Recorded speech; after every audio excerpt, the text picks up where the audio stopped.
Assalamualaikum warahmatullahi wabarakatuh.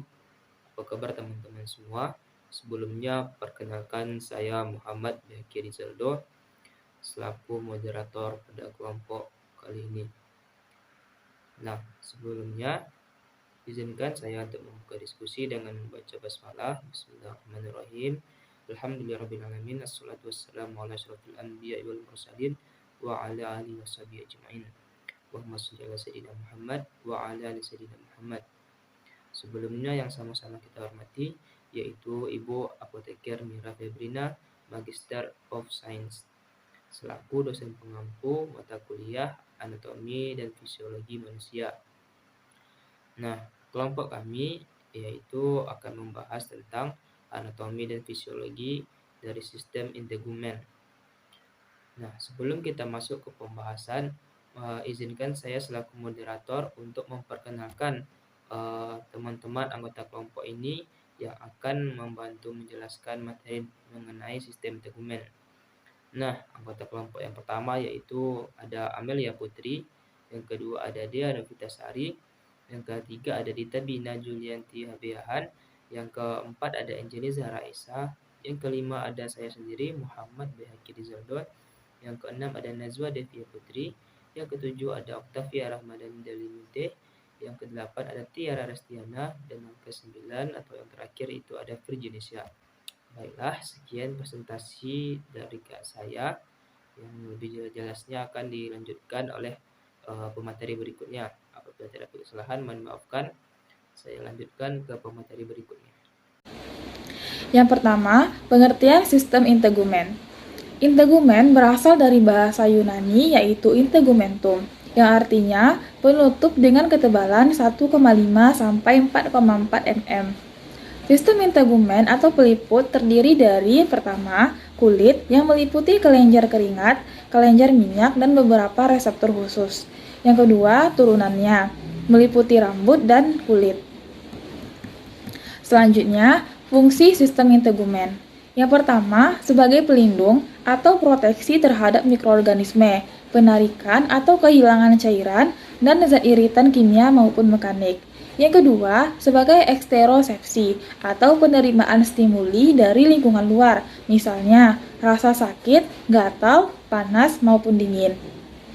Yang ketiga, ekskresi atau pembuangan sisa metabolisme melalui kelenjar, misalnya kelenjar keringat pada mamalia. Yang keempat, termoregulasi atau pengatur suhu panas tubuh yang dibantu oleh adanya rambut dan bulu. Yang kelima, sebagai homeostatis atau mengatur kadar garam dan cairan tubuh. Yang keenam, tempat menyimpan cadangan makanan seperti lemak di bawah kulit. Dan yang ketujuh, tempat sintesis vitamin D. Sebelumnya perkenalkan saya Dana Vitasari dengan NIM 2101061 yang akan menjelaskan bagian dari sistem integumen yang pertama yaitu kulit. Nah, kulit ini merupakan organ tubuh yang paling luas yang dimana kontribusinya sebagai perlindungan bagi organ dalam tubuh. Nah, 7% keberadaannya itu memegang peranan penting dalam mencegah terjadinya kehilangan cairan yang berlebihan dan juga mencegah masuknya agen-agen yang ada dari lingkungan seperti bakteri, kimia, dan radiasi ultraviolet. Nah, kulit ini terdiri atas 3 bagian, di mana ada epidermis, dermis, dan juga jaringan subskutan. Berikut adalah gambar dari anatomi kulit, di mana kulit terdiri atas 3 bagian, yaitu ada epidermis, dermis, dan juga jaringan subskutan.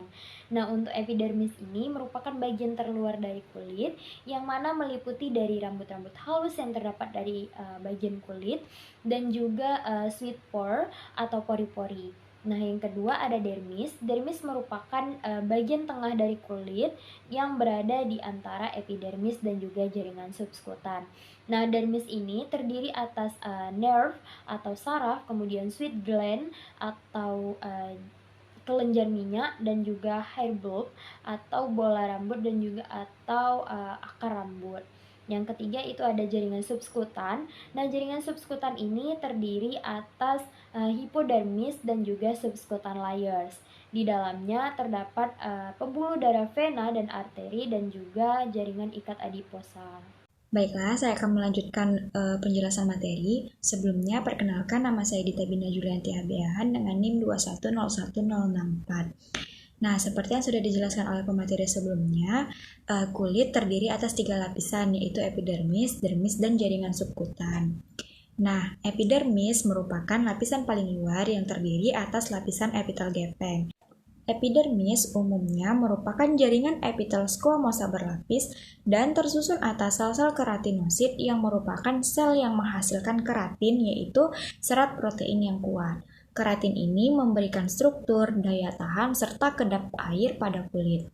Sel-sel ini terus-menerus akan mati dan digantikan oleh sel yang baru.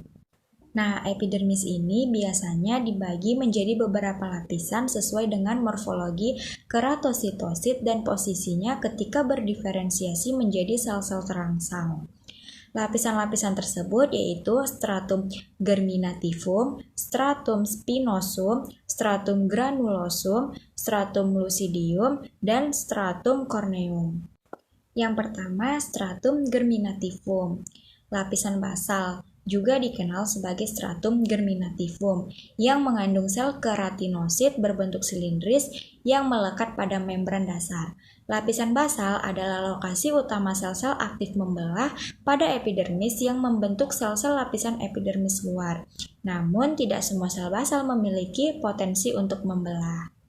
Selanjutnya ada stratum spinosum. Stratum spinosum ini terdiri dari berbagai bentuk, struktur, dan sifat subseluler yang berbeda yang tergantung pada lokasinya. Kemudian ada stratum granulosum. Lapisan ini terdiri atas 2-3 lapis sel poligonal yang agak gepeng dengan inti di tengah dan sitoplasma berisi butiran atau granula. Keratohialin atau gabungan keratin dengan hialin. Selanjutnya yaitu lapisan stratum lucidium. Lapisan ini terdiri dari beberapa lapis sel yang sangat gepeng dan bening. Membran yang membatasi sel-sel tersebut sulit terlihat sehingga lapisannya secara keseluruhan seperti kesatuan yang bening. Lapisan ini ditemukan pada daerah tubuh yang berkulit tebal seperti telapak kaki dan telapak tangan. Selanjutnya ada stratum corneum. Lapisan ini terdiri atas banyak lapisan sel tanduk, gepeng, kering, dan tidak berinti. Sitoplasmanya diisi dengan serat keratin, makin keluar, letak sel makin gepeng seperti sisi lalu terkelupas dari tubuh. Anatomi selanjutnya yaitu dermis. Dermis memiliki ketebalan sekitar 0,5 sampai 3 mm. Lebih tebal dari lapisan dermis yang dibentuk oleh komponen jaringan ikat. Dermis mengandung serat kolagen dan serat elastin sehingga bersifat elastik dan ulet, penuh dengan kapiler dan pembuluh darah serta serat saraf. Selain itu, pada dermis juga terdapat folikel rambut, kelenjar minyak dan kelenjar lendir, serta kelenjar keringat yang tertanam di dalam dermis. Dalam dermis terdapat 2 lapisan, yakni lapisan papilia dan lapisan retikuler. Perkenalkan, nama saya Nazwa Devia Putri dengan NIM 2101084. Di sini saya akan melanjutkan materinya. Lapisan papilia. Lapisan papila terdiri atas serat kolagen halus, elastin, dan retikulin yang tersusun membentuk jaringan halus yang terdapat di bawah epidermis. Lapisan ini memegang peranan penting dalam peremajaan dan penggandaan unsur-unsur kulit. Serat retulin dermis membentuk alas dari serabut yang masuk ke dalam membran basal di bawah epidermis. Yang kedua, lapisan retikuler. Lapisan retikuler terbuat dari jaringan ikat padat tak beraturan, serat kolagen. Sebagian besar lapisan ini tersusun bergelombang mengandung sedikit serat retikulin dan banyak serat elastin. Ketiga, hipodermis atau lapisan subkutan. Hipodermis adalah lapisan bawah kulit atau fascia superficialis yang tersusun atas sel-sel lemak. Sel-sel lemak membentuk jaringan lemak pada lapisan adiposa yang terdapat pada susunan lapisan subkutan untuk menentukan mobilitas kulit di atasnya. Fungsi lapisan ini menyimpan energi dan menghindari benturan. Struktur aksesoris kulit, yang pertama ada kuku, yang kedua kelenjar kulit, yang ketiga rambut. Sekian dari saya, terima kasih. Perkenalkan, saya Oktavia Rahmadani. Di sini saya akan melanjutkan presentasi kelompok kami mengenai struktur aksesoris kulit. Struktur aksesoris kulit yang pertama yaitu kuku. Kuku melindungi bagian akhir jari, membantu memanipulasi dan menyerap benda-benda yang memiliki ukuran yang kecil dan digunakan untuk menggaruk. Kuku ini terdiri dari akar kuku di bagian proksimal dan badan kuku di bagian distal. Akar kuku ini dilapisi oleh kulit, dan badan kuku merupakan bagian yang tampak dari kuku pada tepi lateral dan proksimal kuku dilapisi oleh lipatan kuku, dan di bagian tepi berdekatan dengan lekuk kuku. Baiklah, selanjutnya kita akan membahas mengenai kelenjar-kelenjar yang ada di kulit. Kelenjar-kelenjar yang ada di kulit tuh yang pertama ada sebaceous glands dan sweat glands. Sebaceous glands ini terletak di dalam dermis. Umumnya beberapa kelenjar bermuara pada sebuah folikel rambut. Jika tidak, maka saluran keluarnya bermuara langsung ke permukaan kulit seperti yang terdapat pada glans penis, labium minus, dan kelenjar tarsalis meibom pada kelopak mata. Kelenjar sebacea tidak terdapat pada kulit telapak kaki dan tangan. Tiap kelenjar sebacea berkapsul jaringan ikat tipis. Mereka berupa kelenjar alveolar atau sakular yang membuat lipid. Selanjutnya kita akan membahas kelenjar yang kedua yaitu sweat glands. Sweat glands ini bentuk kelenjar keringat ini tubular simplex. Tiap kelenjar ini terdiri atas pars secretoria dan ductus excretorius.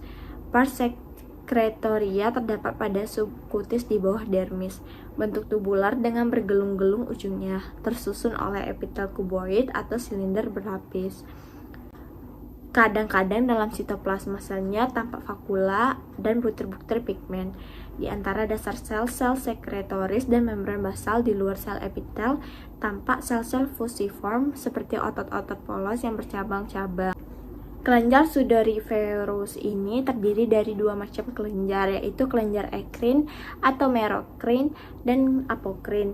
Kelenjar merokrin ini adalah kelenjar yang terdapat banyak di telapak kaki dan tangan. Kelenjar ekrin ini terdapat di seluruh tubuh dan berhubungan langsung dengan kulit. Sehingga ketika suhu tubuh meningkat, sistem saraf pusat merangsang kelenjar ini untuk mengeluarkan cairan ke permukaan kulit untuk mendinginkan tubuh. Lalu kita akan membahas kelenjar apokrin. Kelenjar apokrin ini ditemukan di daerah asila dan genitalia, scrotum dan labia major, dan di sekitar anus. Kelenjar apokrin ini menjadi aktif saat pubertas yang dipengaruhi hormon seksual. Hasil sekresinya berupa substansi organik, yang dimana tapi dengan cepat akan dimetabolisme bakteri sehingga menjadi apa yang dikenal sebagai bau badan. Baiklah, perkenalkan nama saya Tiara Stiana dengan NIM 2101102. Saya akan melanjutkan materinya yaitu struktur aksesoris kulit. Nah, yang ketiga ini ada rambut. Jadi, struktur tiap rambut terdiri dari tangkai atau batang ke akar. Batang adalah bagian permukaan yang sebagian besar nampak di atas permukaan kulit. Nah, selanjutnya ada 3 tahapan dari pertumbuhan rambut. Yang pertama itu adalah lanugo. Jadi, lanugo adalah rambut yang tidak terpigmentasi, terbentuk pada fetus dalam 3 bulan kandungan terakhir. Yang kedua ini ada velus. Jadi, sewaktu fetus struktur serupa, tidak terpigmentasi, terdapat pada seluruh tubuh selain alis dan bulu mata. Yang ketiga, terminal hair, strukturnya tebal, pangkang, kokoh dan terpigmentasi, dan menggantikan velus tumbuh khususnya pada saat pubertas. Nah, selanjutnya, batang dan akar rambut terdiri dari 3 bagian, yaitu bagian pertama, medula bagian dalam, yang kedua itu korteks tengah, dan yang ketiga kutikula. Pada medula bagian dalam, tersusun dari barisan sel-sel polihedral yang terdiri dari granul-granul, eleidin, dan lapisan areolar. Dan medula tidak berkembang baik dan tidak ada pada rambut-rambut halus. Yang kedua, sedangkan pada korteks tengah membentuk bagian utama dari batang, sel-sel memanjang, pada rambut gelap bergranul pigmen, pada rambut putih hanya udara. Dan pada kutikula merupakan lapisan terluar, suatu lapisan tunggal dari sel-sel yang tipis, datar, berbentuk sisi, tersusun seperti rusuk atap pada sisi rumah. Perkenalkan, nama saya Virginesia dengan NIM 2101103. Saya akan menjelaskan tentang fungsi kulit. Yang pertama yaitu fungsi sebagai pelindung dan penghalang anatomis dan imunologis. Yang kedua, kulit sebagai pengindra, raba, suhu, tekanan, dan getar. Yang ketiga, kulit sebagai pengatur suhu tubuh melalui pembuluh darah. Yang keempat, kulit mengatur penguapan. Yang kelima, kulit sebagai esterika, penimbunan lipid dan air, produksi vitamin D. Dan yang terakhir, kulit berfungsi sebagai ekskresi. Lalu, fungsi dari bagian-bagian kulit yaitu yang pertama itu ada kelenjar minyak atau sebasea. Fungsinya adalah menghasilkan minyak atau sebum agar kulit dan rambut tidak kering. Yang kedua yaitu ada kelenjar keringat untuk menghasilkan keringat. Selanjutnya ada pembuluh darah yaitu terdiri dari vena dan arteri, berfungsi untuk mengedarkan darah ke seluruh sel atau jaringan. Terus ada ujung-ujung saraf yang berfungsi untuk menerima rangsangan berupa panas, dingin, nyeri, sentuhan dan tekanan. Terus ada folikel rambut yang berfungsi sebagai tempat tumbuhnya sel-sel rambut. Lalu ada otot erektor pili yang berfungsi untuk menegakkan rambut. Sekian dari saya, terima kasih. Baiklah teman-teman, terima kasih kepada teman-teman yang sudah menyimak presentasi dari kelompok kami dari awal sampai akhir. Semoga ilmu yang bermanfaat, dan ingat jika ada yang masih kurang atau belum dipahami silakan bertanya. Kami selaku dari pemateri mohon maaf sebesar-besarnya jika terdapat bahan atau materi yang masih kurang jelas atau penyampaian kami yang masih belum bisa dipahami. Kami mohon maaf. Saya selaku moderator pamit undur diri. Wassalamualaikum warahmatullahi wabarakatuh.